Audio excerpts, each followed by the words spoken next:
All right, there we go. The 7-2 Green Bay Packers play the role of road team this week. The 6-3 Indianapolis Colts, the home squad, and what a matchup this one will be, with Aaron Rodgers and Davante Adams having to try and see what they can do against Indy's pass D, which might be the hardest in the league to move the ball against. Indy is coming off a game where they took a QB with a passer rating of 110 coming into the game and held him to a rating under 85.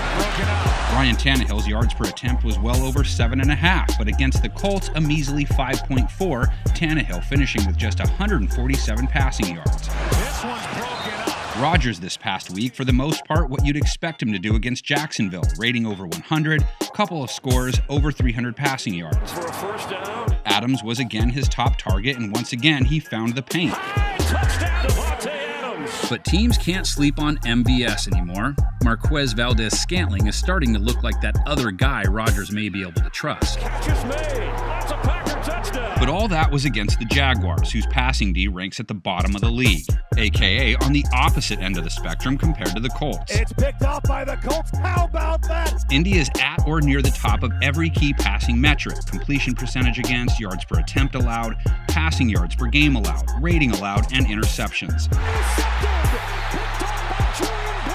And look to see how often Xavier Rhodes travels with Adams. Rhodes has shined this season with the Colts, his rating allowed when targeted under 60 for the year. Safe to say, Indianapolis' secondary will be a major test for Rodgers, because the thing is, as fuego as he's been feasting on some less than stellar defenses. Touchdown.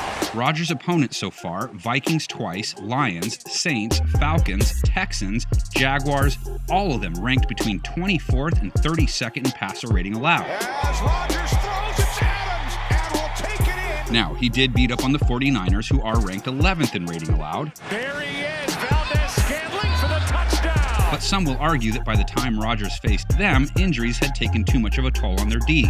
And A-Rod's worst game versus Tampa Bay, who are 9th in rating allowed. Intercepted back the other way, touchdown. But fair is fair. Prior to Tannehill, the Colts faced the following QBs: Gardner Minshew, Kirk Cousins, Sam Darnold, Baker Mayfield, Joe Burrow, Matthew Stafford, Lamar Jackson. Not one of them with a rating over 100 for the year. Intercepted on the play. That's what I'm talking about. Woo!